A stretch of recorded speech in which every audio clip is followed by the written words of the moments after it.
Prabhupada.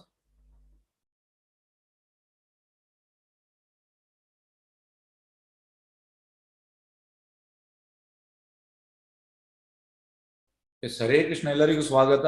ಶ್ರೀಮದ್ ಭಾಗವತಂ 9ನೇ ಅಧ್ಯಾಯ, ಶ್ರೀಮದ್ ಭಾಗವತಂ 2ನೇ ಸ್ಕಂದ 9ನೇ ಅಧ್ಯಾಯ ಶ್ಲೋಕ 38. ಶ್ರೀ ಶುಕ ಉವಾಚ ಸಂಪ್ರದಿಶ್ಯ ಏವಂ ಅಜಾನ ಜನಾನಾಂ ತಸ್ಯ ತತ್ ಜನಾನಾಂ ಪರಮೇಷ್ಠಿನಂ ಪಶ್ಯತಾ ತಸ್ಯ ತತ್ ರೂಪಂ ಆತ್ಮನಾ ನ್ಯೂನತ್ ಹರಿ. ಅನುವಾದ: ಶುಕಮುನಿಗಳು ಪರೀಕ್ಷಿತ್ ಮಹಾರಾಜನಿಗೆ ಹೇಳಿದರು, ದೇವೋತ್ತಮ ಪುರುಷ ಹರಿಯು ತನ್ನ ದಿವ್ಯ ರೂಪದಲ್ಲಿ ಕಾಣಿಸಿಕೊಂಡ ಬಳಿಕ ಜೀವಿಗಳ ನಾಯಕನಾದ ಬ್ರಹ್ಮದೇವನಿಗೆ ಉಪದೇಶ ಮಾಡಿ ಅದೃಶ್ಯನಾದ.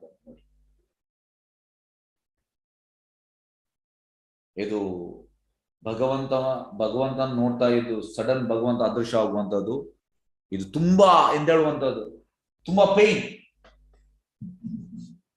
ಯಾಕೆಂದ್ರೆ ಭಗವಂತನ ನೋಡ್ತಾ ಇರುವಾಗ ನಮ್ಗೆ ಅನ್ಲಿಮಿಟೆಡ್ ಹ್ಯಾಪಿನೆಸ್ ಸಿಗ್ತದೆ. That happiness cannot be compared to the so called material happiness. ಭಗವಂತನನ್ನು ಕಾಣುವಂಥದ್ದು ಸುಲಭದ ಕೆಲಸ ಅಲ್ಲ. ಹಾಗಾಗಿ ನಾವು ಮರಳಿ ದೇವತಾ ಮೇಳೆಗೆ ಹೋಗುವುದಂದ್ರೆ ಅಲ್ಲಿ ನಾವು ಭಗವಂತನ ದರ್ಶನಕ್ಕೆ ಆಗುವಂಥದ್ದು. ಅದು ಆಗ್ಲಿಕ್ಕೆ ನಾವು ತುಂಬಾ ತಪಸ್ಸು ಮಾಡಬೇಕು. ಹೇಗೆ ಅಂದ್ರೆ ಶ್ರೀಮದ್ ಭಾಗವತನ ದಶಮ ಸ್ಕಂದದಲ್ಲಿ ಸುತಪ ಮತ್ತೆ ಪೃಶ್ನಿ 10,000 ವರ್ಷ ತಪಸ್ಸು ಮಾಡ್ತಾರೆ. 10,000 ವರ್ಷ ತಪಸ್ಸು ಮಾಡಿದ ಮೇಲೆ ಕೃಷ್ಣ ಬರ್ತಾನೆ ಅಲ್ಲಿಗೆ.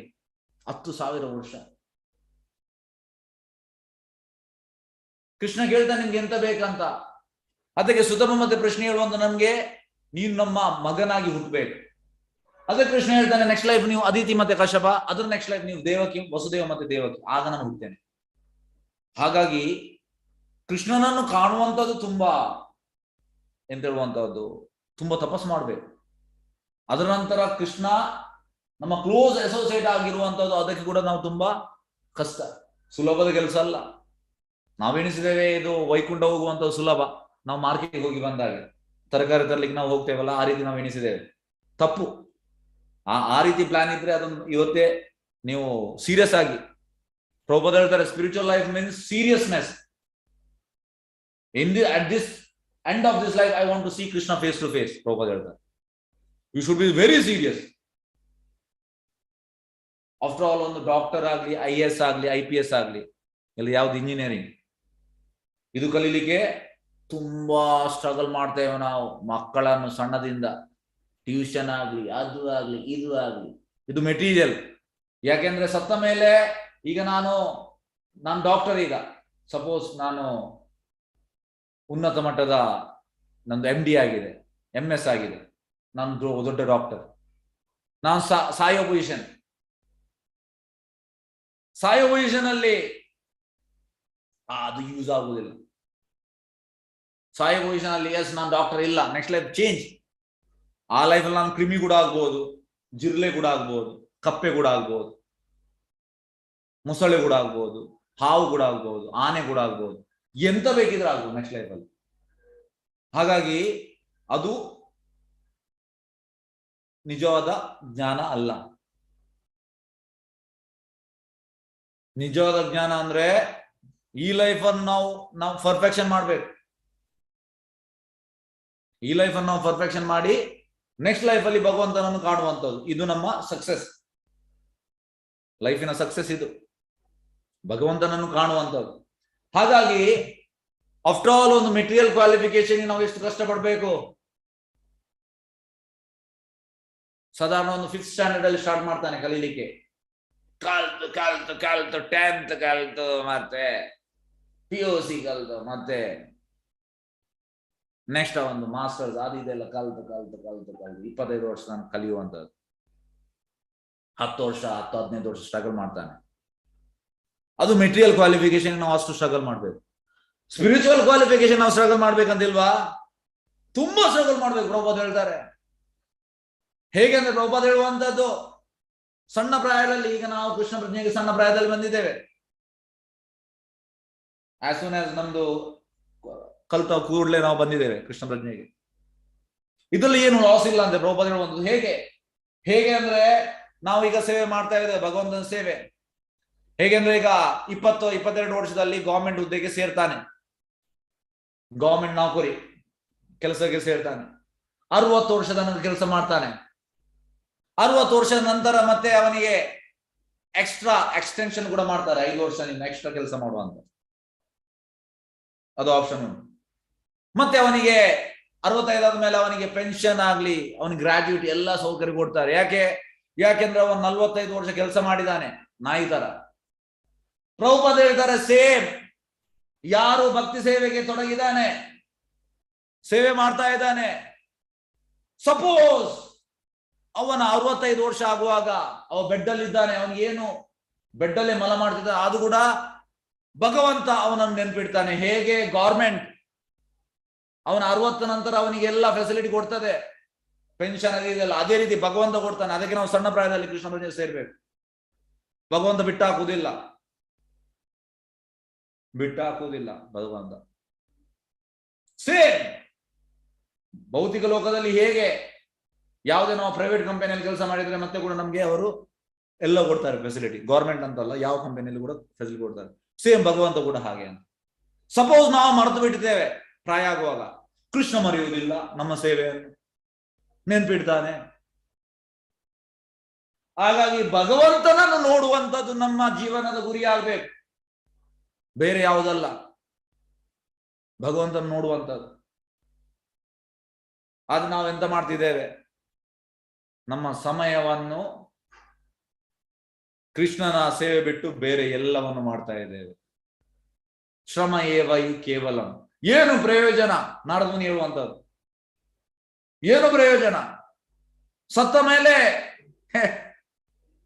84 ಲಕ್ಷ ಯೋನಿಯಲ್ಲಿ ಅವ ಸರ್ಕಸ್ ಮಾಡ್ಬೇಕವ. ಯಾಕೆ ಇಂಥದ್ ಜನ್ಮ ಯಾಕೆ ಬೇಕು ನಮ್ಗೆ? ನಾವು ಇದಕ್ಕೆ ಥಿಂಕಿಂಗ್ ಬರ್ಬೇಕು, ನಾವು ಈ ಥಿಂಕಿಂಗ್ ಬರ್ಬೇಕು. ಬೇಕಾ ಈ ಜನ್ಮ, ಇಂಥ ಜನ್ಮ ಬೇಕಾ? ಈ ಲೈಫಲ್ಲಿ ನಾವು ತುಂಬಾ ಎಂತ ಹೇಳುವಂತಹದ್ದು, ತುಂಬಾ ಹಾಮಲ್ಲಿ ಇರ್ತೇವೆ ನಾವು. ನಾನು ಇದು ಅದು ಇದು, ಆದ್ರೆ ಅದೆಲ್ಲ ನಮ್ಮ ಸಾಯುವಾಗ ಎಲ್ಲ ಮುಗೀತದೆ. ಇದಕ್ಕೊಂದು ಸಣ್ಣ ಉದಾಹರಣೆ ಹೇಳ್ತೇನೆ. ಇದು ಬಾಂಬೆಯಲ್ಲಿ ಆದ ನಿಜ ಘಟನೆ. ಒಂದು ನಮ್ದು ಸೀನಿಯರ್ ಡಿವೋಟಿ ಫ್ಲೈಟ್ ಅಲ್ಲಿ ಇದ್ರು, ಅವ್ರು ಅಮೆರಿಕಕ್ಕೆ ಹೋಗುವಂತದ್ದು. ಅವರ ಹತ್ತಿರ ಒಬ್ಬ ಪ್ರಾಯದವ ಇದ್ದ, 72 ವರ್ಷ ಪ್ರಾಯದವ. ಹೀಗೆ ಮಾತಾಡ್ತಾ ಅವ್ರು ಹೇಳಿದ್ರು, ನೀವು ಎಲ್ಲಿಯವರು? ನಾನು ಮೂಲತಃ ಭಾರತದವ, ಆದ್ರೆ ನನ್ನ ಬಿಸ್ನೆಸ್, ನನ್ನ ಒಂದು ಮಗಳು ಅಮೆರಿಕದಲ್ಲಿ ಇರುವಂತದ್ದು, ಒಂದು ಮಗಳು ಇಂಗ್ಲೆಂಡ್ ಅಲ್ಲಿ ಇರುವಂತದ್ದು, ಇನ್ನೊಂದು ಮಗಳು ಆಸ್ಟ್ರೇಲಿಯಾದಲ್ಲಿ ಇರುವಂತದ್ದು. ಈ ರೀತಿ ನಾನು ಹೋಗ್ತಾ ಇರುವಂತದ್ದು, ನನ್ನ ಬಿಸ್ನೆಸ್ ಕೂಡ ಇಲ್ಲಿ ಇರುವಂತದ್ದು. ಅದಕ್ಕೆ ಅವ್ರು ಹೇಳಿದ್ರು, ನೀವು ಭಾರತಕ್ಕೆ ಬರುವಾಗ, ಬಾಂಬೆಗೆ ಬರುವಾಗ ನಮ್ಮ ದೇವಸ್ಥಾನಕ್ಕೆ ಬನ್ನಿ. ಇಲ್ಲ, ನಾನು ಬಿಸಿ. ಆದ್ರೂ ಕೂಡ ಇವರು ವಿಸಿಟಿಂಗ್ ಕಾರ್ಡ್ ಕೊಟ್ರು ಅವರಿಗೆ. ನೋಡಿ, ನಮ್ಮ ಕಂಡೀಷನ್ ಇದು, ನಾವು ಬಿಸಿ, ನಾವು ತುಂಬಾ ಬಿಸಿ. ಅದೇ ಇವರು ವಾಪಸ್ ಭಾರತಕ್ಕೆ ಬಂದ್ರು, ನಮ್ಮ ಡಿವೋಟಿ ಬಂದ ಮೇಲೆ 1 ವಾರ ಬಿಟ್ಟು ಇವರಿಗೆ ಫೋನ್ ಬಂತು. ಯಾಕೆಂದ್ರೆ ಅಲ್ಲಿ ಫ್ಲೈಟ್ ಅಲ್ಲಿ ಇರುವಾಗ ಅಮೆರಿಕ ಹೋಗುವಂಥದ್ದು, ಹಾಗಾಗಿ ತುಂಬಾ ಟೈಮ್ ಇತ್ತು, ಒಟ್ಟಿಗೆ ಹತ್ತಿರ ಕೂತಿದ್ರು. ಆದ್ರೆ ಕೇಳ್ತಾ ಇರ್ಲಿಲ್ಲ ಆ ಜನ. ಇವರು ಸ್ಟಾರ್ಟಿಂಗ್ ಇನಿಷಿಯಲಿ ಮಾತಾಡ್ಲಿಕ್ಕೆ ಗೊತ್ತು, ಮತ್ತೆ ಅವ್ರಿಗೆ ಗೊತ್ತಾಯ್ತು. ಅಂದ್ರೆ ಅವನ ಸೆಕ್ರೆಟರಿ ಇದ್ರು, ಸೆಕ್ರೆಟರಿ ಹತ್ರ ಬಿಸ್ನೆಸ್ ಬಗ್ಗೆ ಮಾತಾಡಿದ್ರು, ಬಿಸ್ನೆಸ್ ಬಗ್ಗೆ. 6 ದಿವಸ ಬಿಟ್ಟು ಫೋನ್ ಬಂತು ಇವರಿಗೆ. ಎಂತ ಫೋನ್? ಸ್ವಾಮೀಜಿ ನೀವು ಬನ್ನಿ, ನಾನಿಲ್ಲಿ ಬಾಂಬೆ ಹಾಸ್ಪಿಟಲ್ ಅಡ್ಮಿಟ್ ಆಗಿ ನಮಗೆ ಹಾರ್ಟ್ ಅಟ್ಯಾಕ್ ಆಯಿತು. ಡಾಕ್ಟರ್ ಹೇಳಿದಾರೆ ನಾನು 3 ದಿವಸ ಮಾತ್ರ ಬದುಕುದು ಅಂತ, ಜಾಸ್ತಿ ಸಮಯ ಇಲ್ಲ ನನಗೆ. ಅದೇ ಫ್ಲೈಟ್ ಅಲ್ಲಿ ಅಂತ ಹೇಳಿದ್ರು, ನನಗೆ ಪುರ್ಸೋದಿಲ್ಲ ಬಿಸ್ನೆಸ್.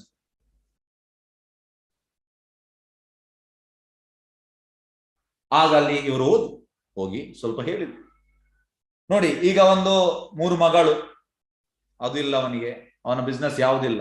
ಯಾಕೆ ಡಾಕ್ಟರ್ ಹೇಳಿದ್ದಾರೆ 3 ದಿವಸ ಬದುಕುದು ಅಂತ. ಹಾರ್ಟ್ ಅಟ್ಯಾಕ್ ಆಯ್ತು ಅವನಿಗೆ. ಹಾಗಾಗಿ ಜನರು ಸೀರಿಯಸ್ ಆಗುವುದಿಲ್ಲ.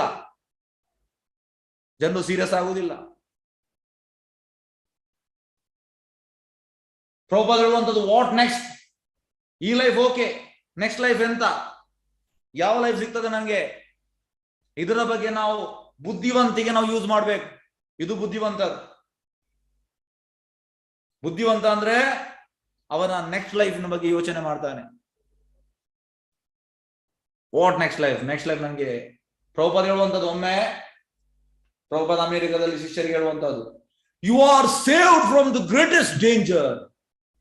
ನೀವು ಭಯಂಕರ ಒಂದು ಅಪಾಯದಿಂದ ಪಾರಾಗಿದ್ದೀರಿ. ಶಿಷ್ಯ ಕೇಳ್ತಾನೆ, ಎಂತ ಪ್ರಭುಪಾದ್, ನೀವು ಒಂದು ವೇಳೆ ಕೃಷ್ಣ ಪ್ರಜ್ಞೆಗೆ ಬರದಿದ್ರೆ ನೀವು ನೆಕ್ಸ್ಟ್ ಲೈಫ್ ಪ್ರಾಣಿ ಆಗ್ತಿದ್ರಿ. ಅದಕ್ಕೆ ಶಿಷ್ಯ ಕೇಳ್ತಾನೆ, ಪ್ರಭುಪಾದ್ ಈಗ ಆ ಟೈಮಲ್ಲಿ 1 ಲಕ್ಷ ಜನ ಕೃಷ್ಣ ಪ್ರಜ್ಞೆಯಲ್ಲಿ ಇದ್ರು, 10,000 ಜನ ದೀಕ್ಷೆ ಆಗಿತ್ತು. ಆಲ್ಮೋಸ್ಟ್ ಒಂದು ಹತ್ರ 1 ಲಕ್ಷ ಜನ ಪಾಪ್ಯುಲೇಷನ್. ಆಲ್ಮೋಸ್ಟ್ ಎಷ್ಟು 700 ಕೋಟಿ ಪಾಪ್ಯುಲೇಷನ್ ಉಂಟು ಇಡೀ ವರ್ಲ್ಡ್ ಅಲ್ಲಿ. ಪ್ರಭುಪಾದ ಹತ್ರ ಕೇಳ್ತಾನೆ, ಹಾಗಾದ್ರೆ ಯಾರು ಕೃಷ್ಣ ಪ್ರಜ್ಞೆಯಲ್ಲಿ ಉಳಿದವರು? ಪ್ರಭುಪಾದ ಹೇಳ್ತಾರೆ, 99.9% ನೆಕ್ಸ್ಟ್ ಲೈಫ್ ಅಲ್ಲಿ ಜನರು ಪ್ರಾಣಿ ಆಗ್ತಾರೆ. ನೀವು ದೊಡ್ಡ ಅಪಾಯದ ಕೃಷ್ಣ ಪ್ರಜ್ಞೆ ಬಂದು ನೀವು ಅಟ್ಲೀಸ್ಟ್ ಹ್ಯೂಮನ್ ಲೈಫ್ ಸಿಗ್ತದೆ ನಮಗೆ ನೆಕ್ಸ್ಟ್ ಲೈಫ್. ಇದು ಗ್ಯಾರಂಟಿ. ಈಗ ನಾವು LICಗೆ, ಮ್ಯೂಚುವಲ್ ಫಂಡಿಗೆ, ಬೇರೆ ಒಂದಕ್ಕೆ ನಾವು ಇನ್ವೆಸ್ಟ್ ಮಾಡ್ತೇವೆ, ಗ್ಯಾರಂಟಿಡ್ ರಿಟರ್ನ್ಸ್ 12%. ಹಾಗಾಗಿ ಗ್ಯಾರಂಟಿಡ್ ಮನುಷ್ಯ ಲೈಫ್ ಜನ್ಮ ಸಿಗ್ತದೆ. ಹಾಗಾಗಿ ನಾವು ಈ ಮನುಷ್ಯ ಜನ್ಮವನ್ನು ಕೃಷ್ಣ ಪ್ರಜ್ಞೆಗೆ ಯೂಸ್ ಮಾಡ್ಬೇಕು. ನಾವು ಭಗವಂತನ ಧಾಮಕ್ಕೆ ಹೋಗ್ಲಿಕ್ಕೆ ನಾವು ಯೂಸ್ ಮಾಡ್ಬೇಕು, ಮರಳಿ ಭಗವಂತನೆಡೆಗೆ. ಹಾಗಾಗಿ ಭಗವಂತನೆಡೆ ಹೋಗುವಂಥದ್ದು ಸುಲಭದ ಕೆಲಸ ಅಲ್ಲ. ಇದಕ್ಕೆ ನಾವು ಒಳ್ಳೆ ಸಾಧನೆ ಮಾಡಬೇಕು. ಶ್ರೀಲ ಭಕ್ತಿ ವಿನೋದ್ ಠಾಕೂರ್ ಮಹಾರಾಜ್ ಹೇಳುವಂತಹದ್ದು 24 ಗಂಟೆಯನ್ನು 8 ದೇಹಕ್ಕೆ, ಅದರಲ್ಲಿ 6 ಗಂಟೆ ಮಲಗುವಂಥದ್ದು, ಅರ್ಧ ಗಂಟೆ ನಾವು ತಿನ್ನುವಂಥದ್ದು ಬೆಳಿಗ್ಗೆ ಸಂಜೆ, ಮತ್ತೆ ನಮ್ಮ ಕ್ರಿಯೆಗಳು. ನಾವು ಬೆಳಿಗ್ಗೆ ಸಂಜೆ ಸ್ನಾನ ಮಾಡ್ತೇವೆ, ಬಾತ್ರೂಮ್ ಹೋಗ್ತೇವೆ, ಮತ್ತೆ ನಾವು ಬಟ್ಟೆ ಹೋಗಿದ್ದೇವೆ, ಇದೆಲ್ಲ 8 ಗಂಟೆ ದೇಹಕ್ಕೆ. ಮತ್ತೆ 8 ಗಂಟೆ ಆತ್ಮಕ್ಕೆ. ಇದು ಜನರಿಗೆ ಗೊತ್ತಿಲ್ಲ. 8 ಗಂಟೆ ಆತ್ಮಕ್ಕೆ ಅಂದ್ರೆ ಹೇಗೆ? ಈಗ ಬೆಳಿಗ್ಗೆ 4 ಗಂಟೆಗೆ ನಾವು ಹೇಳ್ತೇವೆ, 4:04 ಮಂಗಳಾರತಿ. ಈಗ 8:30 9 ಗಂಟೆ ತನಕ ಆಗ್ತದೆ. ಬೆಳಿಗ್ಗೆ 4 ಗಂಟೆ 5 ಗಂಟೆ ಆಯ್ತು. ಇದು ಸಾಧನ. ಮಂಗಳಾರತಿಯಾಗಿ ಜಪ ಮಾಡುವಂಥದ್ದು, ಮತ್ತೆ ದರ್ಶನಾರತಿ, ಗುರುಪೂಜಾ, ಮತ್ತೆ ಭಾಗವತಂ ಕ್ಲಾಸ್, ಇದು ಸಾಧನ 5 ಗಂಟೆ. ಮತ್ತೆ ಇದಕ್ಕೆ ನಾವು ಆಡ್ ಮಾಡಬೇಕು ಸಾಧನೆ. ಹೇಗೆ? ಈ ಸಾಧನೆಗೆ ನಾವು 1 ಗಂಟೆ ಸಾಧ್ಯವಾದಲ್ಲಿ ಕ್ಲಾಸ್ ಮಾಡುವಂಥದ್ದು, 2 ಗಂಟೆ ಓದುವಂಥದ್ದು. ಅಲ್ಲಿಗೆ ಎಷ್ಟಾಯ್ತು? 8 ಆಯ್ತು. ಇದು ಆತ್ಮಕ್ಕೆ. ನಾವು ಬೆಳಿಗ್ಗೆ 5 ಗಂಟೆ ಕೊಡ್ತಾ ಇದ್ದೇವೆ, ಒಳ್ಳೆ ಪ್ಯಾಕೇಜ್, ಒಳ್ಳೆ ಮೀಲ್ ಕೊಡ್ತಾ ಇದ್ದೇವೆ ನಾವು ಆತ್ಮಕ್ಕೆ. ಮತ್ತೆ 8 ಗಂಟೆ ಮನಸ್ಸಿಗೆ. ಪ್ರಭುಪಾದ ಹೇಳುವಂತದ್ದು, go for book distribution, go for preaching. 8 ಗಂಟೆ ಕೆಲಸ ಮಾಡಬೇಕು.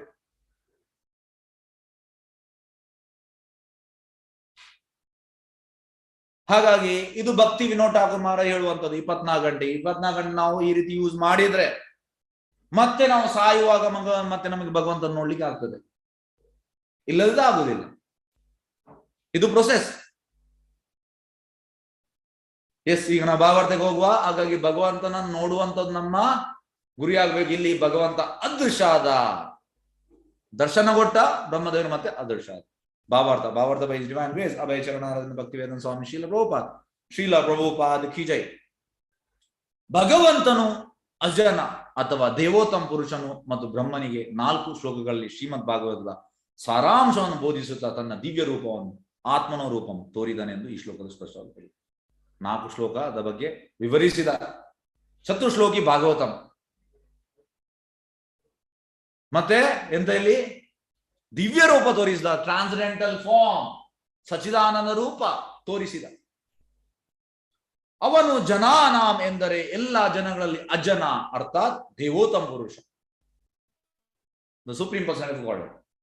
ಎಲ್ಲಾ ಜೀವಿಗಳು ವ್ಯಕ್ತಿಗಳು, ನಾವು ಕೂಡ ವ್ಯಕ್ತಿ, ಭಗವಂತ ಕೂಡ ವ್ಯಕ್ತಿ. ಅಂತ ಎಲ್ಲಾ ವ್ಯಕ್ತಿಗತ ಜೀವಿಗಳಲ್ಲಿ ಭಗವಾನ್ ಶ್ರೀಹರಿಯು ನಿತ್ಯೋ ನಿತ್ಯಾನಾಂ ಚೇತನಾನಾಂ ಏಕೋ ಹಿ ಬಹುನಾಂ ವಿಧಾತಾಂ. ನಾವು ಕೂಡ ನಿತ್ಯ, ನಾವು ಅಂದ್ರೆ ಆತ್ಮ, ಕೃಷ್ಣ ಕೂಡ ನಿತ್ಯ. ನಾವು ಕೂಡ ಚೇತನ, ಕೃಷ್ಣ ಕೂಡ ಚೇತನ. ಆದ್ರೆ ಏಕೋ ಹಿ ಬಹುನಾಂ ವಿಧಾತಾಧಿಕಾಮ, ನಾವು ಎಲ್ಲವನ್ನು ಕಂಟ್ರೋಲ್ ಮಾಡುವವ, ನಾವು ಅವನ ಕಂಟ್ರೋಲ್ ಅಲ್ಲಿ ಇರುವಂತವು ಎಂದು ಶ್ರುತಿ ಮಂತ್ರ ಹೇಳಿರುವಂತೆ ಪರಮ ಪುರುಷನು. ಆದ್ರಿಂದ ಐಕ ಪ್ರಪಂಚದಲ್ಲಿ ನಿರಾಕಾರ ಲಕ್ಷಣಕ್ಕೆ ಆಸ್ಪದ ಇರುವಂತೆ ದಿವ್ಯ ಲೋಕದಲ್ಲಿ ನಿರಾಕಾರ ಲಕ್ಷಣಕ್ಕೆ ಆಸ್ಪದವಿಲ್ಲ. ನೋಡಿ, ಸ್ಪಿರಿಚುವಲ್ ವರ್ಲ್ಡ್ ಅಲ್ಲಿ ನಿರಾಕಾರ ಲಕ್ಷಣಕ್ಕೆ ಆಸ್ಪದವಿಲ್ಲ. ಅದಕ್ಕೆ ನಿರಾಕಾರವಾದಿಗಳು ಸ್ಪಿರಿಚುವಲ್ ವರ್ಲ್ಡ್ಗೆ ಹೋಗ್ಲಿಕ್ಕೆ ಆಗುವುದಿಲ್ಲ. ಯಾಕಂದ್ರೆ ಅವರ ಗೋಲು ನಿರಾಕಾರ, ಆಕಾರ ಇಲ್ಲ. ಭಗವಂತನಿಗೆ ಆಕಾರ ಉಂಟು, ಆದ್ರೆ ನಮ್ಮಾಗೆ ಭೌತಿಕ ಆಕಾರ ಅಲ್ಲ. ಸಚ್ಚಿದಾನಂದ ದೇಹ. ಸತ್ ಚಿತ್ ಆನಂದ. ಸತ್ ಅಂದ್ರೆ ಇಟರ್ನಲ್, ಚಿತ್ ಅಂದ್ರೆ ಆನಂದ, ಚಿತ್ ಅಂದ್ರೆ ನಾಲೆಜ್, ಆನಂದ ಅಂದ್ರೆ ಬ್ಲಿಸ್. ಸಚ್ಚಿದಾನಂದ ದೇಹ. ಹಾಗಾಗಿ ನಿರಾಕಾರವಾದಿಗಳಿಗೆ ಸ್ಪಿರಿಚುವಲ್ ವರ್ಲ್ಡ್ ಅಲ್ಲಿ ಏನು ಕೆಲಸ ಇಲ್ಲ, ಆಸ್ಪದವೇ ಇಲ್ಲ. ನೋಡಿ, ದಿವ್ಯ ಲೋಕದಲ್ಲಿ ನಿರಾಕಾರ ಲಕ್ಷಣ ಆಸ್ಪದವಿಲ್ಲ. ಚೇತನ ಅಥವಾ ಜ್ಞಾನ ವಿದ್ದಾಗಲೇ ವ್ಯಕ್ತಿಗತ ಲಕ್ಷಣವು ಇರುತ್ತದೆ. ನೋಡಿ, ಚೇತನ ಮತ್ತು ಜ್ಞಾನವಿದ್ದಾಗಲೇ ವ್ಯಕ್ತಿಗತ ಲಕ್ಷಣ ಇರುತ್ತದೆ. ಆಧ್ಯಾತ್ಮಿಕ ಜಗತ್ತಿನಲ್ಲಿ ಸಕಲವು ಜ್ಞಾನಮಯ, ಫುಲ್ ಆಫ್ ನಾಲೆಜ್ ಆಧ್ಯಾತ್ಮಿಕ ಲೋಕದಲ್ಲಿ. ಆದ್ರಿಂದ ದಿವ್ಯ ಲೋಕದಲ್ಲಿ ನೆಲ, ಜಲ, ವೃಕ್ಷ, ಪರ್ವತ, ನದಿ, ಮಾನವ, ಪ್ರಾಣಿ, ಪಶು, ಹಕ್ಕಿ, ಹೀಗೆ ಅಲ್ಲಿ ಪ್ರತಿಯೊಂದು ವ್ಯಕ್ತಿಗತ ಮತ್ತು ವೈಯಕ್ತಿಕ. ಪ್ರಭುಪಾದ ಹೇಳುವಂತದ್ದು ಬ್ರಹ್ಮ ವೈವರ್ತ ಪುರಾಣದಲ್ಲಿ ಬ್ರಹ್ಮ ಹೇಳುವಂತದ್ದು, ಇನ್ ವೃಂದಾವನ ferocious animals lose their ferocious quality. ಅಂದ್ರೆ ವೃಂದಾವನದಲ್ಲಿ ಸಿಂಹ, ಆನೆ, ಹುಲಿ, ಚಿರತೆ, ಜಿಂಕೆ, ಎಲ್ಲ ಪ್ರಾಣಿಗಳು, ಹಸು ಒಟ್ಟಿಗೆ ಇರುವಂತದ್ದು, ಒಂದಕ್ಕೊಂದು ಕೋಆಪರೇಟ್ ಆಗಿರುವಂತದ್ದು. ಅದು ಯಾಕೆಂದ್ರೆ ಅಲ್ಲಿ ಕೃಷ್ಣ ಸೆಂಟರ್. ಎಲ್ಲ ಪ್ರಾಣಿಗಳು ಹಾಲು ಕುಡಿಯುವುದಂತೆ ಪ್ರಭುಪಾದ ಹೇಳ್ತಾರೆ. ಹಾಗಾಗಿ ದಿವ್ಯ ಲೋಕದಲ್ಲಿ ನೆಲ, ಜಲ, ವೃಕ್ಷ, ಪರ್ವತ, ನದಿ, ಮಾನವ, ಪ್ರಾಣಿ, ಪಶು, ಹಕ್ಕಿ, ಹೀಗೆ ಅಲ್ಲಿ ಪ್ರತಿಯೊಂದು ವ್ಯಕ್ತಿಗತ ಮತ್ತು ವೈಯಕ್ತಿಕ. ಯಾಕೆಂದ್ರೆ ಸೆಂಟರ್ ಫೋಕಸ್ ಕೃಷ್ಣ. ಇಲ್ಲಿ ಹಾಗೆಲ್ಲ, ಇಲ್ಲಿ ಸೆಂಟರ್ ಫೋಕಸ್ ಕೃಷ್ಣ ಇಲ್ಲ. ಹಾಗೆ ನಾವು ಮರೆತು ಬಿಟ್ಟಿದ್ದೇವೆ. ಆದ್ರೆ ನಾವು ಸೆಂಟರ್, ಈಶೋಪನಿಷತ್ ಹೇಳುವಂಥದ್ದು ಈಶಾವಾಸ್ಯಂ ಇದಂ ಸರ್ವಂ ಯತ್ಕಿಂಚ ಜಗತ್ಯಾಂ ಜಗತ್ ತೇನ ತೆಕ್ತೇನ ಮುಂಜಿತ ಮಾಗಡ ಸ್ವೀದನ. ಅಂದ್ರೆ ನಾವು ಗಾಡ್ ಸೆಂಟರ್ ತರಬೇಕು, ಕೃಷ್ಣ ಸೆಂಟರ್ ತರಬೇಕು. ಆಗ ಇದು ಕೂಡ ವೈಕುಂಠ ಆಗ್ತದೆ. ಅಲ್ಲಿಯ ವೈಕುಂಠ ಮತ್ತು ಇಲ್ಲಿ ವೈಕುಂಠ ವ್ಯತ್ಯಾಸ ಇಲ್ಲ. ವ್ಯತ್ಯಾಸ ಎಂತ ಅಂದ್ರೆ ಇಲ್ಲಿ ನಾವು ನಮ್ಮನ್ನು ಸೆಂಟರ್ ಮಾಡಿದ್ದೇವೆ, ಅಲ್ಲಿ ಕೃಷ್ಣ ಸೆಂಟರ್. ಶ್ರೀಮದ್ ಭಾಗವತ ಪರಮ ವೈದಿಕ ಸಾಹಿತ್ಯವಾಗಿ ನಮಗೆ ಈ ವಿಷಯವನ್ನು ತಿಳಿಸುತ್ತದೆ. ಶ್ರೀಮದ್ ಭಾಗವತ ಇದನ್ನು ನಮಗೆ ತಿಳಿಬಹುದು ಈ ವಿಷಯ. ಸ್ವಯಂ ದೇವೋತ್ತಮ ಪರಮ ಪುರುಷನು ಬ್ರಹ್ಮದೇವನಿಗೆ ಇದನ್ನು ಬೋಧಿಸಿದನು. ಆದ್ರಿಂದ ಜೀವಿಗಳ ನಾಯಕನಾದ ಬ್ರಹ್ಮನು ಈ ಸಂದೇಶವನ್ನು, ಭಕ್ತಿಯೋಗದ ಪರಮ ಜ್ಞಾನೋಪದೇಶವನ್ನು ಬ್ರಹ್ಮಾಂಡದಲ್ಲೆಲ್ಲ ಪ್ರಸಾರ ಮಾಡುವನು. ಹಾಗಾಗಿ ಬ್ರಹ್ಮನಿಗೆ ಹೇಳ್ತಾನೆ, ಬ್ರಹ್ಮ ಮತ್ತೆ ಎಲ್ಲರಿಗೂ ಹೇಳ್ತಾನೆ. ಬ್ರಹ್ಮದೇವನು ತನ್ನ ಪ್ರೀತಿಯ ಪುತ್ರ ನಾರದನಿಗೆ ಶ್ರೀಮದ್ ಭಾಗವತ ಸಂದೇಶವನ್ನು ಉಪದೇಶ ಅಂದ್ರೆ ಗುರು ಪರಮೇಲೆ ಬರ್ತದೆ. ಬ್ರಹ್ಮ ನಾರದನಿಗೆ ಹೇಳುವಂಥದ್ದು. ನಂತರ ನಾರದರು ಅದರ ವ್ಯಾಸದೇವರಿಗೆ ಮತ್ತು ವ್ಯಾಸದೇವರು ಅದನ್ನು ಶುಕಮುನಿಗಳಿಗೆ ಬೋಧಿಸಿದರು. ಶುಕಮುನಿಗಳು ಮತ್ತು ಪರೀಕ್ಷಿತ್ ಮಹಾರಾಜನ ಕೃಪೆಯಿಂದ ನಮ್ಮೆಲ್ಲರಿಗೆ ನಿರಂತರವಾಗಿ ಪರಮ ದೇವೋತ್ತಮ ಪುರುಷ ಭಗವಾನ್ ಶ್ರೀಕೃಷ್ಣ ವಿಜ್ಞಾನವನ್ನು ಕಲಿತುಕೊಳ್ಳಲು ಶ್ರೀಮದ್ ಭಾಗವತ ಪ್ರಾಪ್ತವಾಗಿದೆ. ಹಾಗೆ ಈ ರೀತಿ ಗುರು ಪರಂಪರೆಯಲ್ಲಿ ಬರ್ತದೆ. ಹಾಗೆ ಗುರು ಪರಂಪರೆಯಲ್ಲಿ ಕೇಳಿದ್ದು ಅದು ಪರ್ಫೆಕ್ಟ್. ಎಸ್, ಈಗ ಶ್ಲೋಕ 39ಗೆ ಹೋಗುವ. ಎಸ್, ಅಂತರ್ಹಿತ ಇಂದ್ರಿಯಾರ್ಥಾಯ ಅರಹೇ ವೀತ ಅಂಜಲಿ ಸರ್ವಭೂತ ಮಯ ವಿಶ್ವಂ ಸಸರ್ಜ ಇದಂ ಸ ಪೂರ್ವವತ್. ಅನುವಾದ: ಭಕ್ತರ ಇಂದ್ರಿಯಗಳ ದಿವ್ಯ ಸುಖದ ಗುರಿಯಾದ ದೇವೋತ್ತಮ ಪರಮಪುರುಷ ಶ್ರೀಹರಿಯು ಅದೃಶ್ಯನಾದ ಮೇಲೆ ಬ್ರಹ್ಮನು ಕೈ ಜೋಡಿಸಿ ನಮಸ್ಕರಿಸಿ ಮೊದಲಿನಂತೆ ಜೀವಿಗಳಿಂದ ತುಂಬಿದ ಬ್ರಹ್ಮಾಂಡದ ಪುನರ್ ಸೃಷ್ಟಿಯಲ್ಲಿ ತೊಡಗಿದ. ನೋಡಿ, ಅದೃಶ್ಯನಾದ ಮೇಲೆ ಕೈ ಜೋಡಿಸಿ ನಮಸ್ಕರಿಸಿದ, ಮತ್ತೆ ಸೃಷ್ಟಿಯಲ್ಲಿ ತೊಡಗಿದ. ಭಾವಾರ್ಥ ಬೈ ಡಿವೈನ್ ಗ್ರೇಸ್ ಅಭಯ ಚರಣಾರವಿಂದ ಭಕ್ತಿ ವೇದಾಂತ ಸ್ವಾಮಿ ಶೀಲ ಪ್ರಭುಪಾದ್ ಕಿ ಜೈ. ದೇವೋತ್ತಮ ಪರಮಪುರುಷನಾದ ಶ್ರೀಹರಿಯು ಸಕಲ ಜೀವಿಗಳ ಇಂದ್ರಿಯ ತೃಪ್ತಿಗೆ ಕಾರಣ. ಕೃಷ್ಣನ ಹೆಸರು ಋಷಿಕೇಶ. ಋಷಿಕ ಅಂದ್ರೆ ಇಂದ್ರಿಯ, ಏಷ ಅಂದ್ರೆ ಒಡೆಯ, ಇಂದ್ರಿಯಗಳ ಒಡೆಯ. ಹಾಗಾಗಿ ನಾವು ಇಂದ್ರಿಯಗಳನ್ನು ಭಗವಂತನ ಸೇವೆಯಲ್ಲಿ ತೊಡಗಿಸಬೇಕು. ಇದು ಸರಿಯಾದ ಯುಟಿಲೈಸೇಷನ್.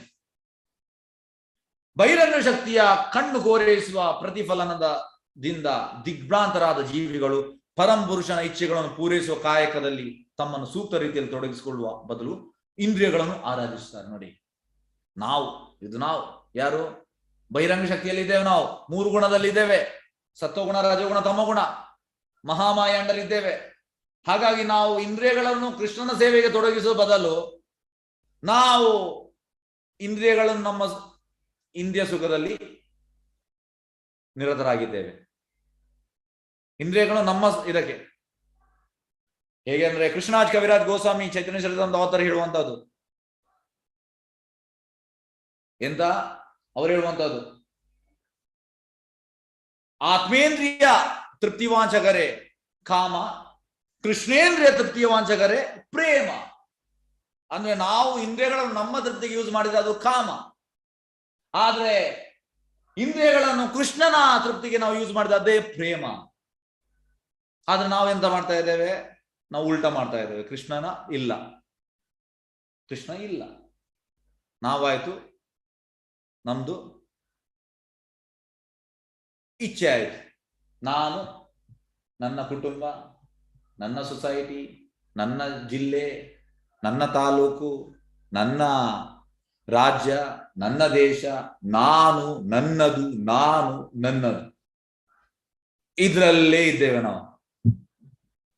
ಹೇಗೆಂದ್ರೆ, ಈಗ ನನ್ನ ಮಗನಿಗೆ ಸಪೋಸ್ ಈಗ ಒಬ್ಬರ ಮಗನಿಗೆ ಎಂತಾದ್ರೂ ಆಯ್ತು, ಹುಷಾರಿಲ್ಲ, 5 ದಿವಸವಾಗಿ ನಿದ್ರೆ ಬರುವುದಿಲ್ಲ. ಎಲ್ಲಿ ತನಕ ಹುಷಾರು ಅಲ್ಲಿ ತನಕ ನಿದ್ರೆ ಬರುವುದಿಲ್ಲ. ಅದೇ ಪಕ್ಕದ ಇನ್ನೊಬ್ಬ ಮಗು ಇದ್ದಾನೆ, ಅವನಿಗೆ ಹುಷಾರಿಲ್ಲ, ಕ್ಯಾರಿಲ್ಲ. ಇದಕ್ಕೊಂದು ಸಣ್ಣ ಉದಾಹರಣೆ ಹೇಳ್ತೇನೆ. ನಾನು ಟ್ರೈನಲ್ಲಿ ಹೋಗುವಾಗ, ಇದು 8 ವರ್ಷದ ಹಿಂದೆ,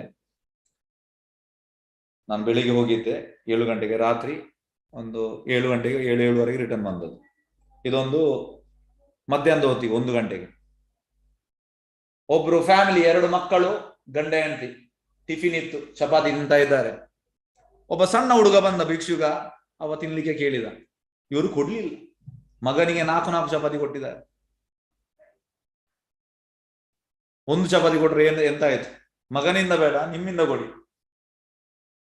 ಎಲ್ಲ ತಿಂತಾ ಇದ್ದಾರೆ, ಗಂಡ ಹೆಂಡತಿ 2 ಮಕ್ಕಳು ಸರಿಯಾಗಿ 4 ಚಪಾತಿ ತಿಂತಾ ಇದ್ದಾರೆ. 1 ಕೊಡಿ ಕೇಳಿದವನಿಗೆ. ಯಾಕೆ? ಮಮ, ನಾನು, ನನ್ನದು. ನಾವು ಈ ಸರ್ಕಲ್ ಅಲ್ಲಿ ಇದ್ದೇವೆ. ಹಾಗಾಗಿ ನಮ್ಗೆ ಕೃಷ್ಣ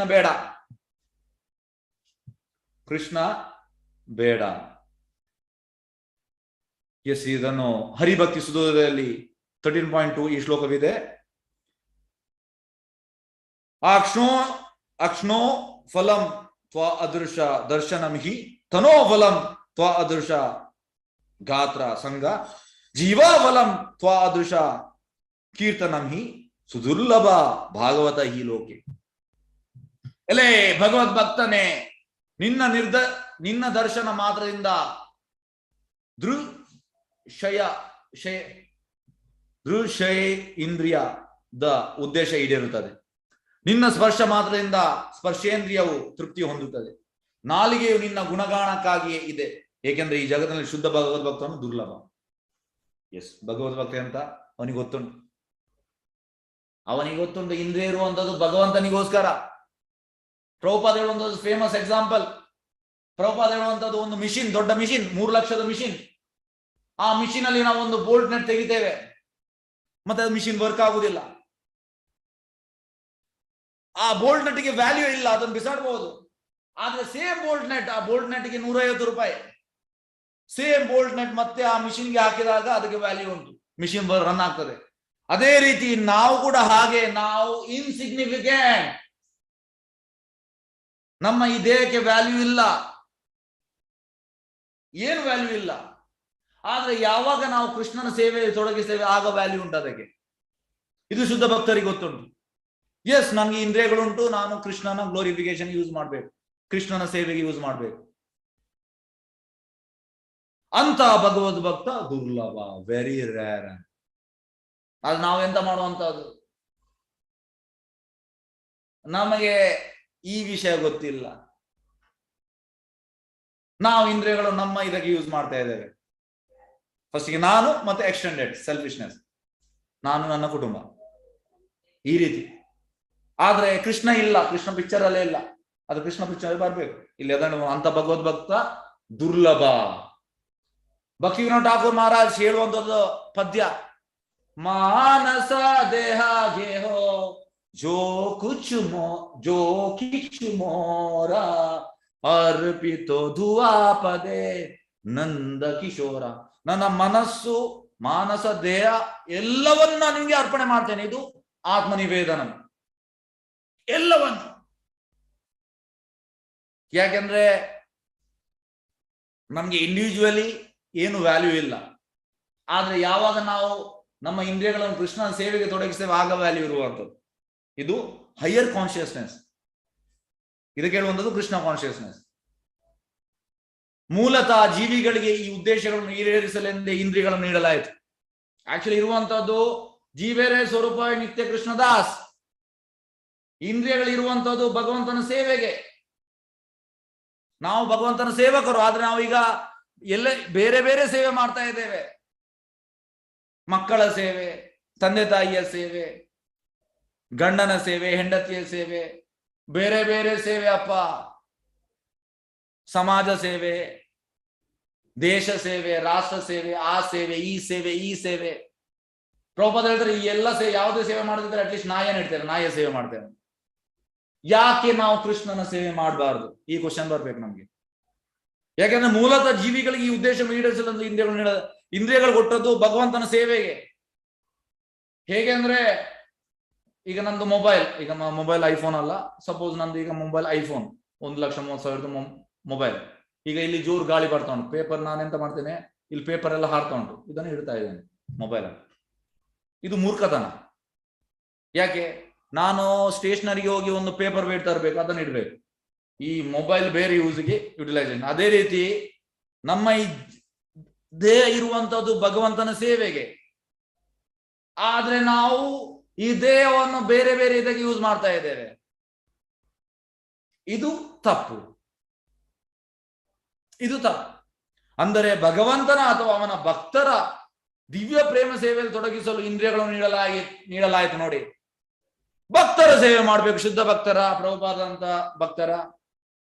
ಯಾಕೆಂದ್ರೆ ಯಸ್ಯ ಪ್ರಸಾದ ಭಗವತ್ ಪ್ರಸಾದೋ ಯಸ್ಯ ಪ್ರಸಾದ ನಾಗತಿ ಕುತೋಪಿ.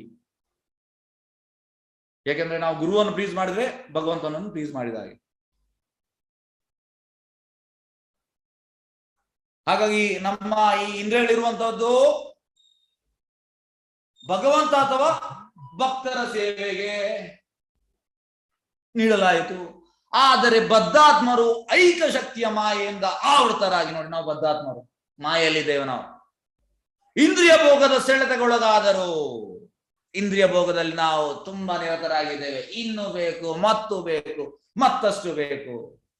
ಆದ್ರಿಂದ ಇಂದ್ರಿಯಗಳ ಬದ್ಧ ಚಟುವಟಿಕೆಗಳನ್ನು ತಿದ್ದಿ ಪುನಃ ಅವರನ್ನು ಭಗವಂತನ ನೇರ ಸೇವೆಯಲ್ಲಿ ತೊಡಗಿಸಿದೆ ಭಗವತ್ ಪ್ರಜ್ಞೆಯ ಪ್ರಕ್ರಿಯೆಯಾಗಿದೆ. ಹಾಗಾಗಿ ಈ ಕೃಷ್ಣ ಪ್ರಜ್ಞೆಯ ಕೆಲಸ ಅಂತ, ಕೃಷ್ಣ ಪ್ರಜ್ಞೆ ಅಂದ್ರೆ ನಮ್ಮನ್ನು ಇಂದ್ರಿಯಗಳಿಂದ, ನಾವೀಗ ಇಂದ್ರಿಯ ಸುಖದಲ್ಲಿ ಮಗ್ನರಾಗಿದ್ದೇವೆ, ಅಲ್ಲಿಂದ ನಮ್ಮನ್ನು ತೆಗೆದು ಕೃಷ್ಣನ ಸೇವೆಗೆ ಕೊಂಡೋಗುವುದೇ ಕೃಷ್ಣ ಪ್ರಜ್ಞೆಯ ಕೆಲಸ. ಹೀಗೆ ಬ್ರಹ್ಮನು ಪುನಃ ಸೃಷ್ಟಿತ ಬ್ರಹ್ಮಾಂಡದಲ್ಲಿ ಕಾರ್ಯನಿರ್ವಹಿಸಲು ಬದ್ಧ ಜೀವಿಗಳನ್ನು ಪುನಃ ಸೃಷ್ಟಿಸುವ ಮೂಲಕ ಭಗವಂತ ತನ್ನ ಇಂದ್ರಿಯಗಳನ್ನು ತೊಡಗಿಸಿದ. ಹಾಗಾಗಿ ವಾಪಸ್ ಸೃಷ್ಟಿ ಮಾಡಿದ. ಯಾಕೆ? ಭಗವಂತನ ಸೇವೆಗೆ. ಈ ಐಕ ಜಗತ್ತು ಹೀಗೆ ಭಗವಂತನ ಇಚ್ಛಾನುಸಾರ ಸೃಷ್ಟಿಯಾಗ್ತದೆ. ನೋಡಿ, ನಮ್ಮ ಇಚ್ಛಾನುಸಾರ ಅಲ್ಲ, ಭಗವಂತನ ಇಚ್ಛಾನುಸಾರ ಮತ್ತು ನಾಶ ಹೊಂದುತ್ತದೆ. ಬದ್ಧ ಜೀವಿಗೆ ಭಗವದ್ಧಾಮಕ್ಕೆ ಮರಳಲು ಒಂದು ಅವಕಾಶ ಕಲ್ಪಿಸುವ ಸಲುವಾಗಿ ಈ ಐಕ ಜಗತ್ತಿನ ಸೃಷ್ಟಿಯಾಗಿದೆ. ನೋಡಿ, ಇದು ನಮಗೆ ಒಂದು ರಿಫಾರ್ಮೇಶನ್ಗೆ ಒಂದು ಚಾನ್ಸ್. ಈ ಜೈಲು ಇರುವಂತದ್ದು, ಒಮ್ಮೆ ಜೈಲಿಗೆ ಹೋದ ಮೇಲೆ ನಾವು ನಮ್ಮ ತಪ್ಪನ್ನು ಅರ್ಥ ಮಾಡಬೇಕು, ಮತ್ತೆ ನಾವು ಜೈಲಿಗೆ ಹೋಗಬಾರ್ದು. ಈಗ ಪ್ರಧಾನಮಂತ್ರಿ ಜೈಲನ್ನು ಮಾಡುದು ಯಾಕೆ? ಕೆಟ್ಟ ಜನರು ತಿದ್ಲಿ ಅಂತ, ಮತ್ತೆ ಕೆಟ್ಟದ್ದು ಮಾಡಬಾರ್ದು. ಅದೇ ರೀತಿ ಭಗವಂತ ಈ ಭೌತಿಕ ಲೋಕವನ್ನು ಸೃಷ್ಟಿ ಮಾಡಿದ್ದು ಅದಕ್ಕೆ, ನಮ್ಮ ರಿಫಾರ್ಮೇಶನ್ಗೆ. ಬದ್ಧ ಜೀವಿಗೆ ಭಗವದ್ಧಾಮಕ್ಕೆ ಮರಳು ಒಂದು ಅವಕಾಶ ಕಲ್ಪಿಸುವ ಸಲುವಾಗಿ ಹೀಗೆ ಐಕ ಜಗತ್ತು ಸೃಷ್ಟಿಯಾಗುತ್ತದೆ. ಮತ್ತು ಬ್ರಹ್ಮ, ನಾರದ, ವ್ಯಾಸರೇ ಮೊದಲಾದ ಸೇವಕರು ಭಗವಂತನ ಈ ಉದ್ದೇಶಕ್ಕಾಗಿ ಕಾರ್ಯ ಪ್ರವೃತ್ತರಾಗುತ್ತಾರೆ. ಹಾಗಾಗಿ ಬ್ರಹ್ಮ, ನಾರದ ಇವರೆಲ್ಲ ಬರುವಂತದ್ದು ಅದಕ್ಕೆ, ಭಗವಂತನಿಗೆ ಹೆಲ್ಪ್ ಮಾಡ್ಲಿಕ್ಕೆ, ಬದ್ಧ ಜೀವಿಗಳನ್ನು ಮೇಲೆ ಕೊಂಡೋಗ್ಲಿಕ್ಕೆ. ಹೇಗೆಂದ್ರೆ ಯಮುನಾಚಾರ್ಯ ಮತ್ತೆ ರಾಮಾನುಜಾಚಾರ್ಯ ಗುರು ಯಮುನಾಚಾರ್ಯ, ಆದ್ರೆ ಅವ್ರು ಮೀಟ್ ಆಗ್ಲಿಲ್ಲ. ಅವರು ಇಬ್ಬರು ಮೀಟ್ ಆದ್ರೆ ಎಂತ ಅಂದ್ರೆ ಅವರಿಗೆ ಭೌತಿಕ ಲೋಕದಿಂದ ಏನಿ ಮಾಡುವ ಪ್ಲಾನ್ ಇತ್ತಂತ, ಎಲ್ಲರನ್ನು ಕಳಿಸುವಂತದ್ದು. ಭಗವಂತನಿಗೆ ಕಷ್ಟಪಟ್ಟು ಹೋಗ್ಬೇಕು ನಾವು ಭಗವತಾಮಕ್ಕೆ, ಆದ್ರೆ ಇವರೆಂತಂದ್ರೆ ಸುಲಭದಲ್ಲಿ ಕಳಿಸುವ ಪ್ಲಾನ್ ಇತ್ತು ಇವರದು ಎಲ್ಲರನ್ನು. ಹಾಗಾಗಿ ಭೇಟಿ ಮಾಡ್ಲಿಕ್ಕೆ ಬಿಡ್ಲಿಲ್ಲ. ಹಾಗಾಗಿ ಭಗವಂತನ ಭಕ್ತರನ ಇಚ್ಛೆ ಕೂಡ ಅದೇ, ನಮ್ಮನ್ನು ಮರಳಿ ದೇವತೆ ನಡೆಗೆ ಕೊಂಡೋಗುವಂತ ಇಚ್ಛೆ. ಅಂದರೆ ಬದ್ಧಾತ್ಮರನ್ನು ಇಂದ್ರಿಯ ತೃಪ್ತಿಯ ಕ್ಷೇತ್ರದಿಂದ ತಮ್ಮೆಡೆಗೆ ಸೆಳೆದುಕೊಂಡು ಅವರನ್ನು ಭಗವತ್ ಸೇವೆಗಳ ಇಂದ್ರಿಯಗಳನ್ನು ತೊಡಗಿಸುವ ಸಹಜ ತರಲು ಕಾರ್ಯ ಪ್ರವೃತ್ತರಾಗುತ್ತಾರೆ. ಇಂದ್ರಿಯ ತೃಪ್ತಿಯಿಂದ ಭಗವತ್ ಸೇವೆ. ಇದನ್ನು ಮಾಡುವ ಬದಲು ಅಂದರೆ ಇಂದ್ರಿಯಗಳ ಕಾರ್ಯವನ್ನು ಪರಿವರ್ತಿಸುವ ಬದಲು ನಿರಾಕಾರವಾದಿಗಳು ಬದ್ಧಾತ್ಮರನ್ನು ಹಾಗೂ ಭಗವಂತನನ್ನು ಇಂದ್ರಿಯರಹಿತನಾಗಿ ಮಾಡಲಾರದು ಸರ್. ನಿರಾಕಾರವಾದಿಗಳು ಅಂತ ಹೇಳುವಂಥದ್ದು ಇಂದ್ರಿಯಗಳಿಲ್ಲ ಭಗವಂತನಿಗೆ, ಅಂದ್ರೆ ಭಗವಂತ ರೂಪ ಇಲ್ಲ, ಇಂದ್ರಿಯಗಳಿಲ್ಲ. ಹೇಗೆ ಭಗವಂತ ರೂಪ ಕೂಡ ಉಂಟು, ಇಂದ್ರಿಯಗಳು ಕೂಡ ಉಂಟು. ಯಾವುದು ಇಂದ್ರಿಯಗಳು? ಆಧ್ಯಾತ್ಮಿಕ ಇಂದ್ರಿಯಗಳು. ರೂಪ ಕೂಡ ಆಧ್ಯಾತ್ಮಿಕ ಸಚ್ಚಿದಾನಂದ ರೂಪ. ಆದ್ರೆ ನಿರಾಕಾರವಾದಿಗಳು ಈ ರೀತಿ ಮಾಡ್ತಾರೆ, ಅದು ತಪ್ಪು. ಅದು ಬದ್ಧಾತ್ಮರಿಗೆ ಸೂಕ್ತ ಚಿಕಿತ್ಸೆ ಅಲ್ಲ. ನೋಡಿ, ಇದು ಚಿಕಿತ್ಸೆ ಅಲ್ಲ. ಇಂದ್ರಿಯಗಳ ವ್ಯಾಧಿಗ್ರಸ್ತ ಸ್ಥಿತಿಯನ್ನು ಗುಣಪಡಿಸುವ ಚಿಕಿತ್ಸೆಗೆ ಒಳಪಡಿಸಬೇಕೇ ವಿನ ಇಂದ್ರಿಯಗಳನ್ನೇ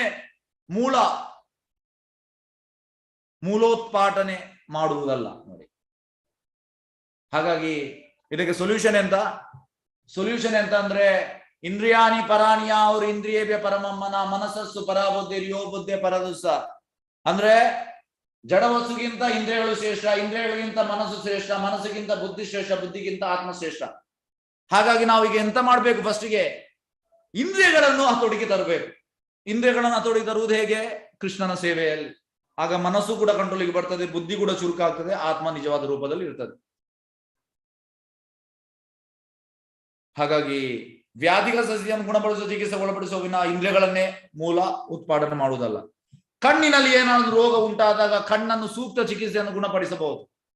ಕಣ್ಣುಗಳನ್ನೇ ಕಿತ್ತು ಹಾಕುವುದು ಸೂಕ್ತ ಚಿಕಿತ್ಸೆ ಅಲ್ಲ. ಆದ್ರೆ ನಿರಾಕಾರವಾದಿಗಳ ಸ್ಟೇಟ್ಮೆಂಟ್ ಇದೆ, ಕಣ್ಣನ್ನೇ ಕಿತ್ತಾಗುವಂಥದ್ದು. ನೋಡಿ ಎಷ್ಟು ಡೇಂಜರಸ್.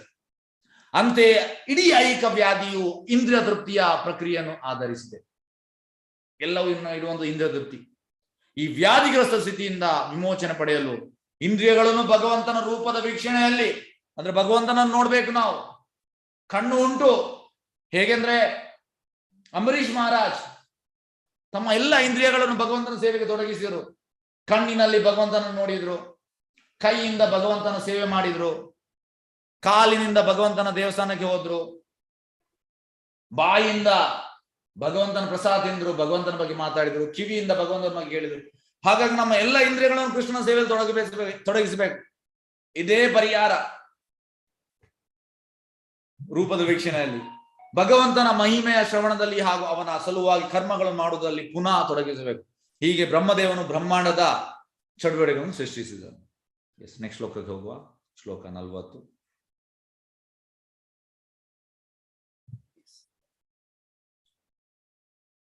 ಕೃಷ್ಣ ಚೈತನ್ಯ. ಪ್ರಜಾಪತಿ ಧರ್ಮಪತಿ ಏಕದಾ ನಿಯಮಾನ್ ಯಮಾನ್ ಭದ್ರಂ ಪ್ರಜಾನಂ ಅನಿಚ್ಛನ್ ಆತಿಷ್ಠತ್ ಸ್ವ ಅರ್ಥ ಕಾಮ್ಯಯ. ಅನುವಾದ ಹೀಗೆ: ಒಂದಾನೊಂದು ಕಾಲದಲ್ಲಿ ಜೀವಿಗಳ ಪೂರ್ವ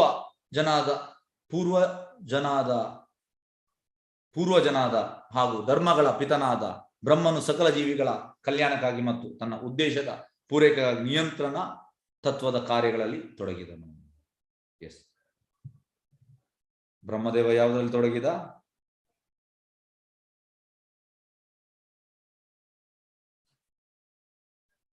ರೆಗ್ಯುಲೇಟರಿ ಪ್ರಿನ್ಸಿಪಲ್ಸ್, ನಿಯಂತ್ರಣ ತತ್ವ. ನೋಡಿ, ಬ್ರಹ್ಮ ಕೂಡ ತೊಡಗಿದ, ನಾವು ಕೂಡ ತೊಡಗಬೇಕಂತ. ಭಾವಾರ್ಥ ಬೈ ದಿವಾನ್ ಗ್ರೇಸ್ ಅಭಯ ಶರಣಾನಂದ ಭಕ್ತಿ ವೇದಾಂತ ಸ್ವಾಮಿ ಶೀಲ ಪ್ರಭುಪಾದಿಗೆ ಜೈ.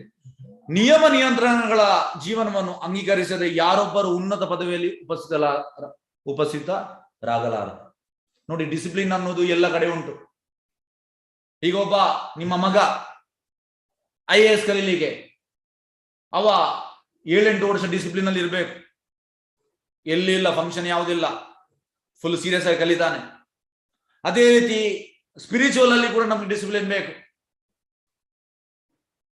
ನಾವು ರೂಲ್ಸ್ ರೆಗ್ಯುಲೇಷನ್, ಆಚಾರ್ಯರು ಕೊಟ್ಟ ರೂಲ್ಸ್ ರೆಗ್ಯುಲೇಷನ್ ಫಾಲೋ ಮಾಡಬೇಕು. ನಿಯಮ ನಿಯಂತ್ರಣಗಳ ಜೀವನ ಅಂಗೀಕರಿಸಿದ ಯಾರೊಬ್ಬರು ಉನ್ನತ ಪದವಿಯಲ್ಲಿ ಉಪಸ್ಥಿತರಾದರು. ರೂಲ್ಸ್ ರೆಗ್ಯುಲೇಷನ್ ಫಾಲೋ ಮಾಡ್ಬೇಕು ನಾವು. ಆಚಾರ್ಯರು ಕೊಟ್ಟ ಇಂದ್ರ ತೃಪ್ತಿಯ ಅನಿಯಂತ್ರಿತ ಜೀವನ ಮೃಗೀಯ ಜೀವನ, ನೋಡಿ ಪ್ರಾಣಿಯ ಜೀವನ. ನಾವೀಗ ಇಂದ್ರ ತೃಪ್ತಿ ಮಾಡಿದ್ರೆ ನಮ್ಗೆ ಮತ್ತೆ ಪ್ರಭುಪಾದ ಹೇಳುವಂತದ್ದು 2-legged animals, ಆಹಾರ ನಿದ್ರ ಭಯ ಮೈಥುನ ಪಶುಭಿ ಸಮಾನ. ಪ್ರಾಣಿಗಳು ಕೂಡ ಮಾಡ್ತಾರೆ, ನಾವು ಕೂಡ ಅದನ್ನೇ ಮಾಡಿದ್ರೆ ನಮ್ಗೆ ಮತ್ತೆ ಪ್ರಾಣಿಗೆ ಎಂತ ವ್ಯತ್ಯಾಸ? ಆದ್ರೆ ಮೆಟೀರಿಯಲ್ ವರ್ಲ್ಡ್ 99.9% ಜನರೆಲ್ಲ ಇದರ ಹಿಂದೆ ಇದ್ದಾರೆ. ಹಾಗಾಗಿ ಪ್ರಭುಪಾದ ಹೇಳ್ತಾರೆ, they are no better animals. ಗೋಕರ ಸ ಏವ ಗೋಕರ, ಮೃಗೀಯ ಜೀವನ. ಬ್ರಹ್ಮನು ತನ್ನ ಕಾರ್ಯವ್ಯಾಪ್ತಿಯಲ್ಲಿರುವ ಎಲ್ಲರಿಗೂ ಉಪದೇಶಿಸುವ ಸಲುವಾಗಿ ಉನ್ನತ ಕರ್ತವ್ಯಗಳ ನಿರ್ವಹಣೆಗಾಗಿ ಇಂದ್ರಿಯ ನಿಯಂತ್ರಣದ ಅದೇ ತತ್ವವನ್ನು ಬೋಧಿಸುತ್ತಾರೆ. ಹೇಗೆಂದ್ರೆ ಪ್ರಭುಪಾದ ಹೇಳುವಂತದ್ದು, ಈಗ ಜಡ್ಜಿಗೆ ಸ್ಪೆಷಲ್ ವ್ಯವಸ್ಥೆ ಉಂಟು, ಸ್ಯಾಲ್ರಿ ಜಾಸ್ತಿ, ಮತ್ತೆ ಅವರಿಗೆ ಗಾಡಿ ಇರ್ತಾರೆ, ಮತ್ತೆ ಸ್ಪೆಷಲ್ ಗಾಡಿ ಇರ್ತದೆ. ಯಾಕೆಂದ್ರೆ ಅವನು ಉನ್ನತ ಮಟ್ಟದ ಜವಾಬ್ದಾರಿ ಉಂಟು. ಹಾಗೆ ನಾವು ಮನುಷ್ಯ ಜನ್ಮದಲ್ಲಿ ನಮಗೆ ಉನ್ನತ ಮಟ್ಟದ ಜವಾಬ್ದಾರಿ ಉಂಟು, ಉನ್ನತ ಕರ್ತವ್ಯಗಳ ನಮ್ಗೆ ಉಂಟು. ಉನ್ನತ ಕರ್ತವ್ಯ ಅಂತಂದ್ರೆ ಮರಳಿ ದೇವತೆ ಮೇಲೆ ಹೋಗ್ಲಿಕ್ಕೆ. ಈ ಪ್ರಾಣಿ ಪಕ್ಷಿಗಳಿಗೆ ಸಿನ್ನಿಲ್ಲ, ನಮ್ಗೆ ಸಿನ್ನುಂಟು, ಪಾಪ ಉಂಟು. ಅವ್ರು ಎಂತದ್ದು ಮಾಡ್ಬೋದು, ಆ ಲೈಫಲ್ಲಿ ಎಂತ ಬೇಕಿದ್ದು ಮಾಡ್ಬೋದು, ಇಂದ್ರಿಯ ಸುಖ. ನಾವು ಅದನ್ನು ಮಾಡ್ಲಿಕ್ಕಿಲ್ಲ ಪ್ರಾಣಿಗಳಾಗಿ, ಯಾಕೆಂದ್ರೆ ನಮಗೆ ಉನ್ನತ ಮಟ್ಟದ ರೆಸ್ಪಾನ್ಸಿಬಿಲಿಟಿ. ಪ್ರಭುಪಾದ ಹೇಳುವಂತದ್ದು, judge and clerk, why judge is having special facilities because he is having higher responsibility, whereas clerk is not having. ಅದೇ ರೀತಿ ನಾವು ಕೂಡ, ನಮಗೆ ಮನುಷ್ಯ ಜನ್ಮ ಸಿಕ್ಕಿದೆ, ನಮಗೆ ಹೈಯರ್ ರೆಸ್ಪಾನ್ಸಿಬಿಲಿಟಿ ಉಂಟು. ನಾವು ಹೈಯರ್ ರೆಸ್ಪಾನ್ಸಿಬಿಲಿಟಿಯನ್ನು ಮಾಡಬೇಕು, ಮೃಗಿಯಾಗಿ ಇರುವುದಲ್ಲ, ಪ್ರಾಣಿಯಾಗಿ. ಅವನು ದೇವರ ಸೇವಕರೆಂದು ಸಕಲರ ಕಲ್ಯಾಣವನ್ನು ಬಯಸಿದನು. ತಮ್ಮ ಕುಟುಂಬದ ಸದಸ್ಯರ ಮತ್ತು ಪೀಳಿಗೆಗಳ ಕಲ್ಯಾಣವನ್ನು ಬಯಸುವವರು ನೈತಿಕ ಹಾಗೂ ಧಾರ್ಮಿಕ ಜೀವನ ನಡೆಸಬೇಕು. ಅಂದ್ರೆ ಜನರೆಲ್ಲರೂ ಈ ಅಹಂ ಮಮ ಅದರಲ್ಲೇ ಇದ್ದಾರೆ. ನೈತಿಕ ತತ್ವಗಳ ಶ್ರೇಷ್ಠ ಜೀವನವೆಂದರೆ ಭಗವದ್ಭಕ್ತರಾಗು. ನೋಡಿ, ಪ್ರಭುಪಾದ ಹೇಳ್ತಾರೆ, ನಾವು ನಮ್ಮ ತಂದೆ ತಾಯಿಗೆ ಗ್ರೇಟೆಸ್ಟ್ ಗಿಫ್ಟ್ ಅಂತ ನಾವು ಭಕ್ತರಾಗಬೇಕು. ಭಕ್ತನಾಗುವುದು ತಂದೆ ತಾಯಿಗೆ ದೊಡ್ಡ ಗಿಫ್ಟ್, ಭಗವದ್ ಭಕ್ತನಾಗುವುದು. ಏಕೆಂದ್ರೆ ಭಗವಂತನ ಶುದ್ಧ ಭಕ್ತನು ಭಗವಂತನ ಸಕಲ ಸದ್ಗುಣ ಹೊಂದಿರುವ, ಎಲ್ಲ ಗುಣ ಬರ್ತದಂತೆ. ಭಕ್ತ ಆದ್ರೆ ಸಾಕು, ಎಲ್ಲ ಗುಣ ಬರ್ತದೆ ಅವನಿಗೆ, ಸಕಲ ಗುಣ, ಸದ್ಗುಣ, ದೇವತೆಗಳಿರುವ ಎಲ್ಲ ಗುಣ. ಭಗವದ್ ಭಕ್ತನಲ್ಲದವನು ಐಕಾರ್ಥದಲ್ಲಿ ಎಷ್ಟೇ ಅರ್ಹನಾಗಿದ್ದರು, ತುಂಬಾ ಉನ್ನತ ಮಟ್ಟದ ಪೋಸ್ಟ್ ಅಲ್ಲಿ ಇರ್ಬೋದು, ಅವಾಗ ಸರ್ಕಾರಿ ಹುದ್ದೆಯಲ್ಲಿ, ಏನು ಪ್ರಯೋಜನ ಇಲ್ಲ ಅಂತೆ ಅವು ಭಗವದ್ ಭಕ್ತ ಅಲ್ಲದಿದ್ರೆ. ಹೆಸರಿಸುವಂತ ಯಾವುದೇ ಸದ್ಗುಣ ಯೋಗ್ಯತೆ ಅವ ಅರ್ಹನಲ್ಲವ, ಯಾವುದೇ ಅಲ್ಲ. ಇದು ಶಾಸ್ತ್ರ ಹೇಳುವಂಥದ್ದು. ಭಗವದ್ ಭಕ್ತನಲ್ಲದ್ರೆ ಯಾವುದೇ ಒಳ್ಳೆ ಗುಣ ಯೋಗ್ಯತೆ ಇಲ್ಲ ಅಂತೆ. ನೋಡಿ, ಬ್ರಹ್ಮನಂತವರು ಹಾಗೂ ಈ ಗುರು ಶಿಷ್ಯ ಪರಂಪರೆಯಲ್ಲಿ ಬಂದ ಶುದ್ಧ ಭಕ್ತ ಭಗವದ್ ಭಕ್ತರು ತಾವು ಆ ಪ್ರಕಾರ ಆಚರಿಸುವ ಹೊರತು ಶಿಷ್ಯರಿಗೆ ಬೋಧಿಸುವುದಿಲ್ಲ. ಅಂದ್ರೆ ಫಸ್ಟಿಗೆ ನಾವು ಯದ್ಯದ್ ಆಚರಿಸ ಶ್ರೇಷ್ಠ ತತ್ತತೆ ಯಾವತ್ತವರ ಜನ ಸಯತ್ ಪ್ರಮಾಣಂ ಕುರುತೆ ಲೋಕಸ್ತಂ ಬರ್ತದೆ. ಫಸ್ಟ್ ನಾವು ಫಾಲೋ ಮಾಡ್ಬೇಕು. ಹಾಗಾಗಿ ಈ ಬ್ರಹ್ಮನಂತವರು ಗುರು ಶಿಷ್ಯ ಪರಂಪರೆಯಲ್ಲಿ ಅದನ್ನು ಫಾಲೋ ಮಾಡ್ತಾ ಇದ್ದಾರೆ, ಮತ್ತೆ ಉಳಿದವರಿಗೆ ಅದನ್ನು ಹೇಳ್ತಾರೆ. ಎಸ್ ಕೃಷ್ಣ ಚೈತನ್ಯ, ಎಸ್ ಹರೇ ಕೃಷ್ಣ. ಯಾರು ಪ್ರಶ್ನೆದಲ್ಲಿ ಕೇಳಬಹುದು.